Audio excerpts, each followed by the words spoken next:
Kozhikode medical college ICU പീഡനക്കേസിലെ പ്രതിയെ ജോലിയിൽ നിന്ന് പിരിച്ചുവിട്ടു. മെഡിക്കൽ കോളേജിൽ അറ്റൻഡറായിരുന്ന പ്രതി ശശീന്ദ്രൻ കുറ്റക്കാരനാണെന്ന് കണ്ടെത്തിയ ഭരണനിർവഹണ വിഭാഗത്തിന്റെ റിപ്പോർട്ട് മെഡിക്കൽ കോളേജ് പ്രിൻസിപ്പൽ അംഗീകരിച്ചു. നടപടിയിൽ സന്തോഷമുണ്ടെന്ന് അതിജീവിത മീഡിയ വണ്ണിനോട് പറഞ്ഞു. 2023 മാർച്ച് 18-നാണ് കേസിനാസ്പദമായ സംഭവം.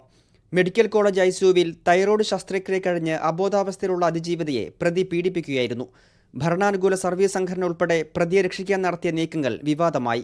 അന്വേഷണ ചുമതലയുണ്ടായിരുന്ന ഡോക്ടർ KV പ്രീതി അന്വേഷണം അട്ടിമറിക്കാൻ ശ്രമിച്ചെന്നും ആരോപണമുയർന്നു. ഇതെല്ലാം നേരിട്ട് അതിജീവിത നടത്തിയ ധീരമായ പോരാട്ടങ്ങൾക്കൊടുവിലാണ് താൽക്കാലിക ആശ്വാസമായി പിരിച്ചുവിടൽ നടപടി. പൊരിവെയിലത്ത് ലഭിച്ച ചെറിയ മഴയെന്നായിരുന്നു നടപടിയിൽ അതിജീവിതയുടെ ആദ്യ പ്രതികരണം. ചെറിയൊരു ആശ്വാസം എന്ന് പറയാം.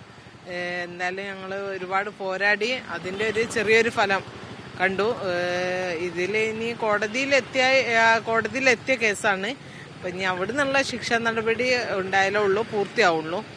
എന്നാലും അയാളെ ജോലിയിൽ നിന്ന് പിരിച്ചുവിട്ട് ചെറിയൊരു ആശ്വാസമുണ്ട്. കോടതിയിൽ നിന്ന് കൂടി ശിക്ഷ ലഭിക്കും വരെ പോരാട്ടം തുടരുമെന്നും അതിജീവിത പറഞ്ഞു.